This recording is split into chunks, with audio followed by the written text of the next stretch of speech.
ओम श्री गणेशाय नमः।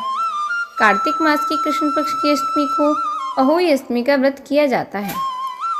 अहोई अष्टमी व्रत कथा। एक साहूकार था जिसकी 7 बेटे, 7 बहुएं और एक बेटी थी। दिवाली से पहले कार्तिक अष्टमी को सातों बहुएं अपनी इकलौती नंद के साथ जंगल में खदान से मिट्टी लेने गई। जहाँ से वे मिट्टी खोद रही थी, वहीं पर मिट्टी खोदते समय नंद के हाथ से सेई का बच्चा मर गया। साहू माता बोली कि अब मैं तेरी कोख बांधूंगी। तब नंद अपनी सातों भाभियों से बोली कि मेरे बदले तुम में से कोई अपनी कोख बंधवा लो। सब भाभियों ने अपनी कोख बंधवाने से इनकार कर दिया।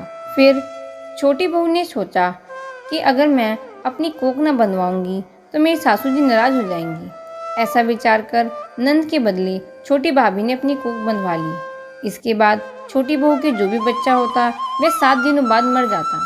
एक दिन साहूकार की स्त्री ने पंडित जी को बुलाकर पूछा कि क्या बात है कि मेरी इस बहू की संतान 7वें दिन मर जाती है। तब पंडित जी ने कहा कि तुम काली गाय की पूजा किया करो। काली गाय साहू माता की भ्याली है, वह इसकी कोख छोड़े तब इसका बच्चा जिएगा। इसके बाद से वह बहू प्रातःकाल उठकर चुपचाप काली गाय के नीचे सफाई आदि कराती। एक दिन गौ माता बोली कि आजकल कौन मेरी सेवा कर रहा है, सो आज मैं देखूंगी। गौ माता खूब तड़के जागी तो क्या देखती है कि एक साहूकार के बेटे की बहू उसके नीचे सफाई आदि कर रही है। गौ माता उससे बोली कि तुम्हें किस चीज़ की इच्छा है जो तुम मेरी इतनी सेवा कर रही है, मांग, क्या चीज़ मांगती है। तब साहूकार की बहू बोली कि साहू माता तुम्हारी भ्याली है और उन्होंने मेरी कोख बांध रखी है, उनसे मेरी कोख खुलवा दो। गौ माता ने कहा अच्छा। तब गौ माता 7 समुंदर पार अपनी भ्याली के पास उसको लेकर चल पड़ी। रास्ते में कड़ी धूप थी, इसलिए दोनों एक पेड़ के नीचे बैठ गए। थोड़ी देर में एक सांप आया और उसी पेड़ पर गरुड़ पंखनी के बच्चे थे, उनको मारने लगा। तब साहूकार की बहू ने सांप को मारकर डाल के नीचे दबा दिया और बच्चों को बचा लिया। थोड़ी देर में गरुड़ पंखनी आई तो वहाँ खून पड़ा देखकर साहूकार की बहू को चोट मारने लगी। तब साहूकारनी बोली कि मैंने तेरे बच्चों को मारा नहीं है, बल्कि सांप तेरे बच्चों को डसने आया था, मैंने तो तेरे बच्चों की रक्षा की है। यह सुनकर गरुड़ पंखनी खुश होकर बोली कि मांग, तू क्या मांगती है। वह बोली 7 समुंदर पार साहू माता रहती है, मुझे तू उसके पास पहुंचा दे। तब गरुड़ पंखनी ने दोनों को अपनी पीठ पर बिठाया और साहू माता के पास पहुंचा दिया।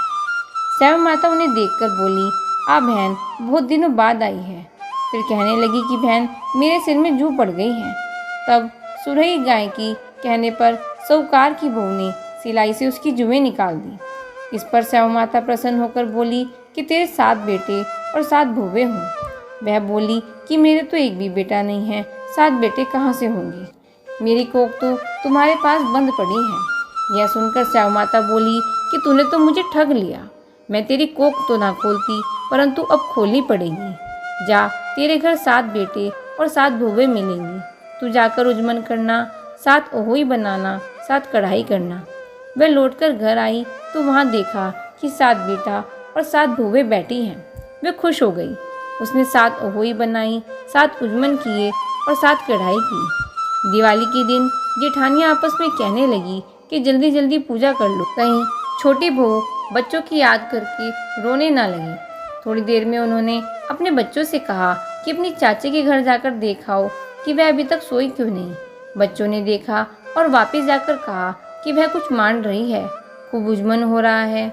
ये सुनते ही जेठानियाँ दौड़ी दौड़ी उसके घर गई और जाकर पूछने लगी कि तूने कोख कैसे छुड़वाई। वह बोली तुमने तो कोख बंधवाई नहीं, सो मैंने कोख बंधवा ली।